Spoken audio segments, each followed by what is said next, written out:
m'appelle Daniel Orson Ibarra. Je suis né à Montevideo, en Uruguay, des grands-parents russes et puis des arrière-grands-parents basques, donc russe-basque.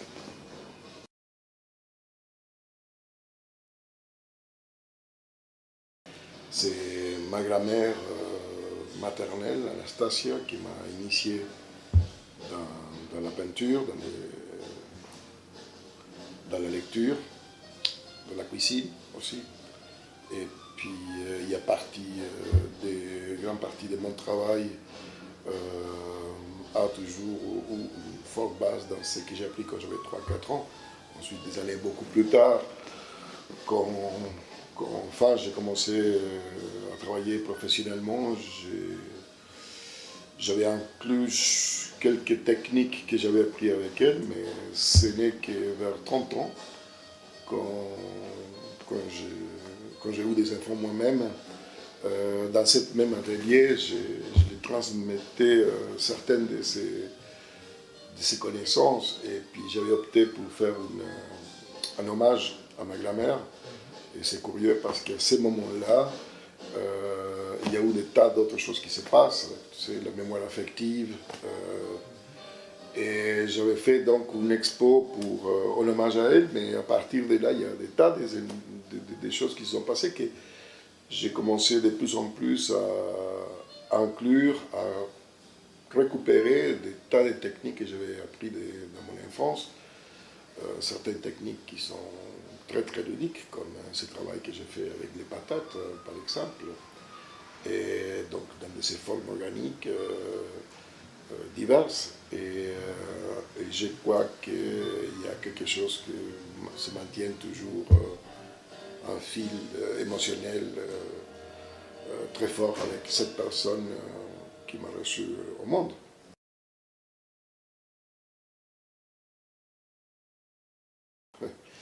Picasso disait que l'inspiration, quand on lui demandait s'il existait, il disait oui, 1% d'inspiration, 99% de transpiration. Mais pour répondre autrement à ta question,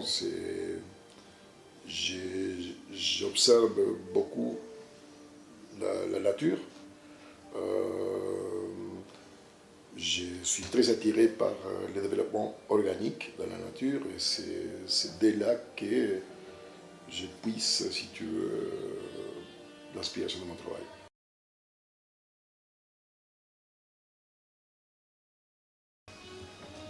Ouais, beaucoup. Monet, Matisse, Picasso, pour les anciens. Dans les artistes contemporains, ce serait difficile parce qu'il y en a beaucoup, beaucoup. Ce serait injuste de mentionner un ou deux comme il y en a beaucoup. Mais si tu veux, c'est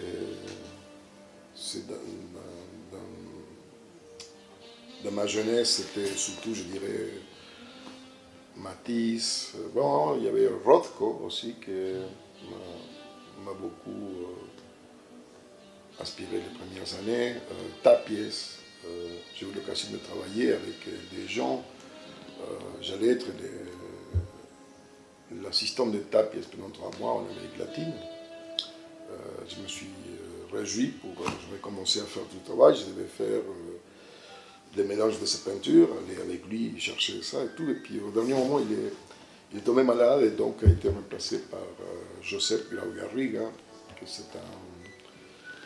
c'était un peintre.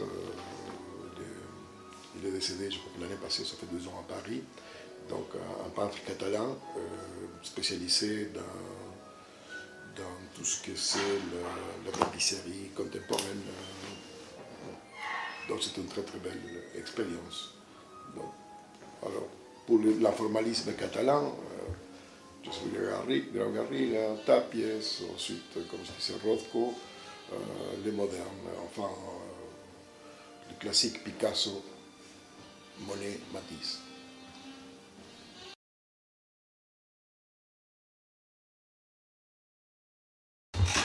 Ouf, quelle question! Ça c'est une belle et longue question. C'est quand j'avais 16 ans, je voulais faire un tour au monde. Donc j'attendais avoir 18 ans pour pouvoir le faire. Et donc je m'étais organisé. Je suis parti pour 1 an et demi sabbatique. Et en fait, il s'est avéré que le voyage a fait 8 ans. J'ai fait l'Amérique du Sud, partie des côtes est des États-Unis, toute l'Europe, Scandinavie, nord de l'Afrique, Moyen-Orient. Et parmi ces différents voyages, il y avait 2-3 villes qui se répétaient, que c'était Barcelone, Paris, Genève. Et c'est à peu près là où j'habitais. J'ai vécu un temps en Norvège aussi. J'ai beaucoup aimé la Scandinavie. Et actuellement, bon, à nouveau, je vis entre Genève et Barcelone.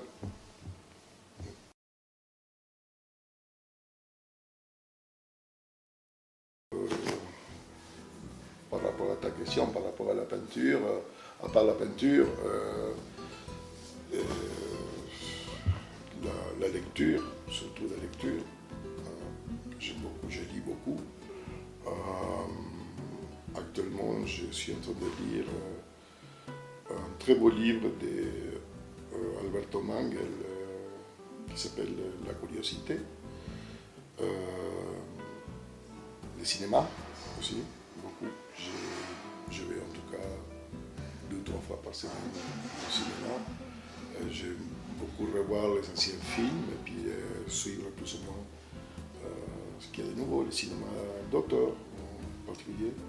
Dans la lecture, j'aime beaucoup les nouvelles, les essais, la poésie, peut-être moins les romans.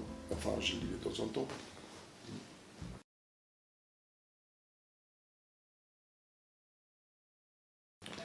Bon, par rapport à ce qu'on dit style, c'est-à-dire, comme je te disais, j'ai commencé assez tôt, dans mon enfance. J'ai dessiné beaucoup dans mon adolescence, mais dans la peinture, peu à peu, j'ai sorti de la figuration, personnage très, comme tu vois, assez organique. Euh, je pense que c'est plutôt une évolution de ton propre travail, de ta sensibilité. C'est curieux comment l'environnement influe sur les couleurs que je vais travailler. Là, par exemple, la série que je travaille avec toi actuellement, la série Aqua, en fait, j'ai commencé à travailler presque 8 mois, 10 mois après que j'avais ouvert mon atelier à côté de Barcelone. Ce n'était pas quelque chose que j'ai choisi comme ça, c'est peu à peu, les bleus ils devenaient de plus en plus présents dans ma peinture. Je crois qu'il y a quelque chose à voir avec comment tu ressens l'environnement. Mais c'est des questions que je vais bien réfléchir parce que là, par exemple, cette pièce-là, la rouge, là, j'avais été opéré, ça fait une quinzaine d'années, un problème de la hanche droite. Donc, je savais que j'allais avoir une prothèse. Donc, j'avais été à l'Ouest-les-Bains pour un traitement pour voir s'il pouvait éviter ça. Et quand j'arrive à la clinique, c'était en hiver, donc tout était blanc partout. Je rentre dans ma chambre, tout était blanc. Et puis, il y avait une seule touche de couleur, c'était un rose, rouge, sur la petite table à côté du lit. Puis on m'a dit, attendez ici, on va venir vous chercher pour vous inscrire, faire quelques examens. Puis j'ai resté un moment, j'ai ouvert les fenêtres, c'était des paysages aussi enneigés, tout blanc, presque comme une douleur blanche. Et cette touche de vie cette rose comme ça. Puis j'ai commencé à observer les pétales, et puis en fait, je vais dire, je suis parti dans mon histoire. Je ne pensais pas que j'étais peut-être qu'il y avait des gens qui allaient venir. Et j'ai commencé à enlever les pétales pour recevoir un peu cette couleur magnifique, un peu feutrée des pétales des roses. Et c'est sur cette observation-là qu'à un moment donné, j'ai fait quelques photos, j'ai fait quelques esquisses, et puis en sortant de la clinique, j'ai travaillé sur ces rouges-là, et puis en fait, ces genres de pièces, il y a comme des formes de pétales ici et là, mais en réalité, ce que je cherchais dans cette pièce, c'est avoir cette immensité des rouges qui a un pétale, c'est comme un grand pétale en fait. Ça c'est voilà, pour t'expliquer un peu comme ça peut développer une idée.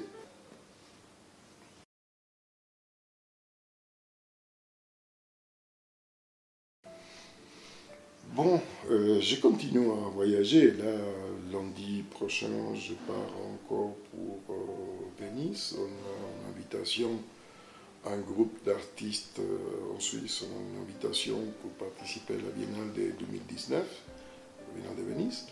Et on part, c'est la deuxième fois qu'on part pour ce projet. On part lundi, donc toute la semaine prochaine. Et c'est vrai que quand il y a un projet qui est en train de se construire, j'aime bien aller visiter, aller in situ, observer, sentir, m'imbiber un peu de l'environnement, du lieu pour lequel je vais travailler. Alors, ça fait que je suis toujours curieux, motivé pour le voyage. Par rapport à ta question, bon, comme je te disais, j'habite à Genève depuis une belle trentaine d'années. Je partage cet atelier, et puis j'ai aussi un atelier que je partage avec d'autres amis artistes à Barcelone. Ça va faire bientôt 2 ans.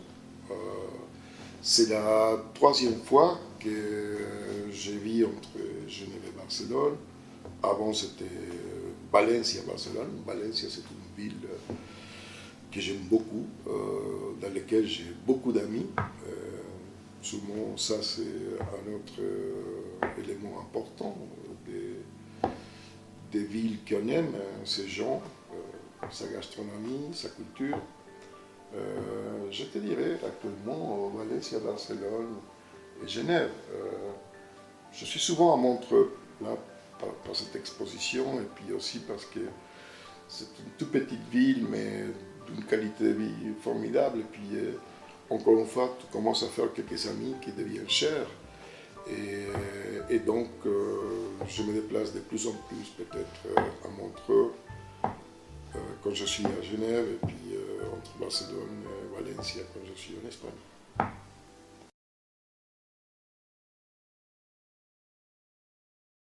Mon grand-père, il avait une entreprise, une fabrique de fleurs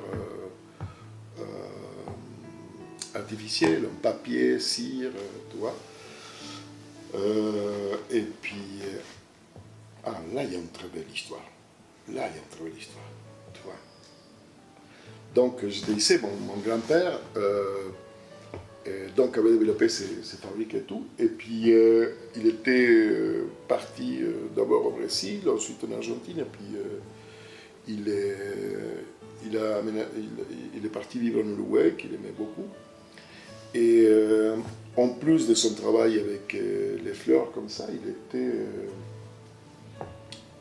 il jouait, il jouait beaucoup d'instruments, mais son préféré c'était l'hautbois, on dit, hautbois, en espagnol, oboe. Et puis, mais son hobby, c'était jouer plusieurs instruments en un orchestre. Et donc, tu vois, quand j'avais 3, 4, 5 ans, avec ton grand-père qui était sur tous les instruments, j'étais le seul public. C'était vraiment très drôle. Mais alors, dans mon enfance, il y a, effectivement, il y avait donc ces fabriques. Il y avait ma grand-mère qui m'apprenait à dessiner, mais j'ai travaillé beaucoup avec les pigments, les alcools, les couleurs,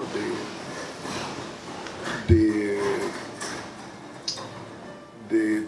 dans la fabrique là. Et puis, mais je n'avais pas fait la relation avec mon travail d'être devenu peintre. Oui, avec ma grand-mère, mais pas avec la fabrique de mon grand-père. Mais l'histoire, c'est que j'étais parti vers 18 ans pour ce voyage d'un an, un an et demi, et j'ai voyagé pendant 8 ans. Et quand je suis retourné la deuxième fois, donc je devais avoir dans les 30 ans, je vois un ami d'enfance, et puis je passais quelques jours avec, j'ai dit, écoute, j'ai dit, telle et telle adresse, c'est où? Il m'a dit, ah, tel et tel quartier. J'ai dit, mais pourquoi? J'ai dit, parce que moi j'ai vécu quelques années de mon enfance dans ces lieux, j'aimerais le revoir. Donc on est allé, j'ai sonné donc à la porte, et puis il y avait une dame qui m'a répondu qu'est-ce que je voulais. J'ai dit, écoutez, je suis né dans cette maison, ça fait presque 30 ans que je n'ai pas visité. Si vous permettez, j'aimerais bien voir le lieu, parce que c'était la fabrique de mon grand-père où je suis né. Il a dit, écoutez, venez, c'est à 7h midi, alors il m'a dit, venez vers 19h-20h, qui y aura mon mari, avec plaisir. Donc, je reviens le soir, j'apporte une boîte de chocolat suisse, tu vois. Et puis, elle me reçoit avec son mari, et à côté, donc on prenait un café dans les fonds, dans le patio, et puis à côté, il y avait une dame aveugle, tu vois. Et puis, écoutez, c'est une dame plus âgée. Puis alors, je racontais que j'étais peintre, que j'avais vécu à cet endroit et tout. Et en fait, la dame me dit, ah, mais vous êtes les petits, la dame aveugle dit, vous êtes les petits-fils de Miguel, Mikhail Mikhailovitch, c'était mon grand-père. Et puis, j'ai dit, oui, oui, tout à fait. Il a dit, oui, à l'époque, je voyais, donc j'ai connu votre... Et ça ne m'étonne pas du tout que vous êtes devenu peintre, elle dit. Alors, tu vois, pour un artiste visuel, une dame non-voyante qui te dit, ça ne m'étonne pas que vous êtes devenu peintre, c'est très fort. J'ai dit, mais comment ça? Elle a dit, mais oui, je me souviens, par exemple, quand votre grand-père m'avait fait connaître les ateliers où il faisait des fleurs. C'est la première fois que j'ai vu les pigments naturels, ce que c'est d'une beauté infinie. Alors, c'était très fort, parce que c'était une dame aveugle qui te décrivait la couleur, et puis qu'en plus, il te parlait de pourquoi tu étais devenu peintre. C'est une expérience que je crois que je n'ai jamais oublierai. Et donc, il me disait, oui, quand il me montrait, par exemple, les pigments jeunes, ces jeunes, les jeunes cadmiums, en fait, c'est comme avoir le soleil entre les mains. Et en fait, au fur et à mesure qu'elle parlait, il y avait des tas d'images qui sont revenues. Même, je te dirais, jusqu'à des arômes de la cire tiède. C'est impressionnant, les sacrés voyages qui m'a fait faire cette dame dans cette expérience. C'est vrai que pour un peintre, une histoire comme ça, c'est fort.